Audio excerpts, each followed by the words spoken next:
Every single business, I don't care if it's a tiny coffee stand or a giant global company, has to keep track of its money. So how in the world do they actually do it? Well, today, we're breaking down the universal system that makes it all happen. I mean, seriously, think about it. You could have thousands, even millions of transactions happening. How do you keep it all straight? It sounds like it should be absolute chaos, right? But the answer is actually this surprisingly elegant and universal process. And that process? It's called the accounting cycle. This is the absolute bedrock of business finance. It's a standardized, step-by-step recipe that guarantees every single financial event gets captured accurately and reported clearly. I absolutely love thinking about it this way. We're not just crunching numbers here. We're telling a story. And for this explainer, we're going to follow the entire journey of one single transaction as it makes its way through this cycle. So, before our little transaction starts its adventure, every good journey needs a map. Let's take a look at the basic roadmap for our money. The whole thing really boils down to just 4 key stages. And here they are. Super simple when you look at it like this. First, you record the transaction. Then you sort it. After that, you do a crucial check to make sure everything adds up. And finally, you report the results. Record, sort, check, report. That's the entire journey in a nutshell. To make this whole thing feel real, our story needs a hero. So let's meet our protagonist, a simple, humble $5 coffee sale. We're going to follow this $5 from the very moment it hits the cash register all the way until it shows up on a final official report. And so the adventure begins, right here at step 1. The best way to think about the journal is like an official birth certificate for every financial event. This is where our $5 sale is first born, where it's officially recognized by the company. It's literally a diary, a financial diary. Every sale, every expense, every single financial move gets written down here in the exact order that it happened. Nothing gets missed.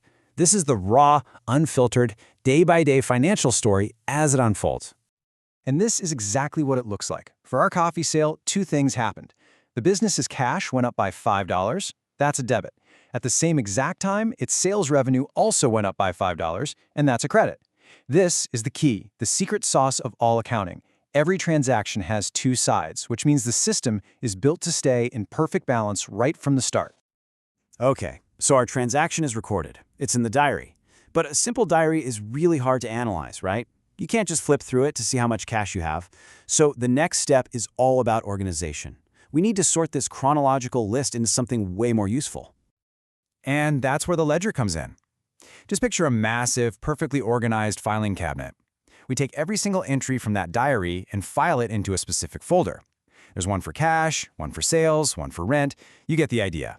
So, see what happened? The $5 debit got filed into the cash folder, and the $5 credit got filed into the sales revenue folder. This process is called posting. We've just turned a chronological list into an organized, categorized summary. All right, we've recorded and we've sorted. Now it's time for what is maybe the most important checkpoint of the entire journey.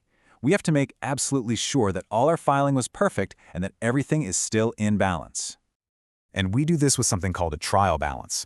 Its purpose is just beautifully simple. We take every single one of those ledger folders, we find the final balance, and we list them all out. Then we ask one single question: do the total debits equal the total credits? And here's what that looks like.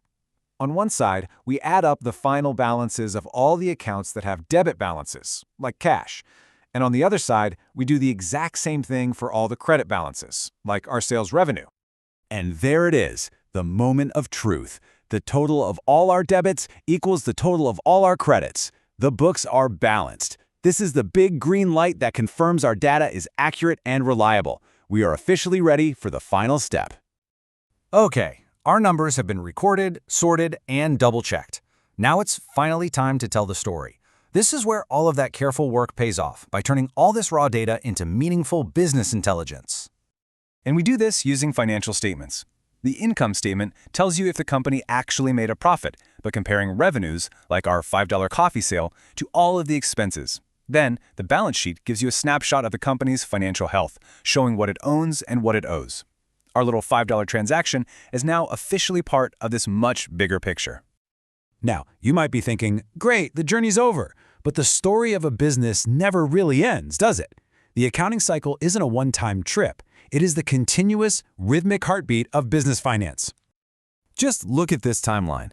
The whole process, record, sort, check, report, is usually done for a set period, like a month. At the end of the month, the reports are created. And then, on day 1 of the next month, the cycle just starts all over again with brand new transactions.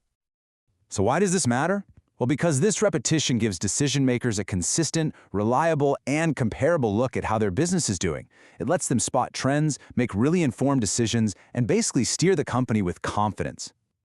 Ultimately, that's the real magic of the accounting cycle. It takes the potential chaos of thousands of individual transactions, all that financial noise, and it systematically transforms it into a clear, understandable story about the health and performance of a business.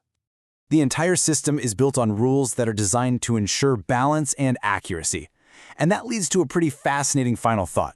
If this cycle is so powerful at revealing the truth, what happens when someone deliberately tries to break it? Now that is a story for another time.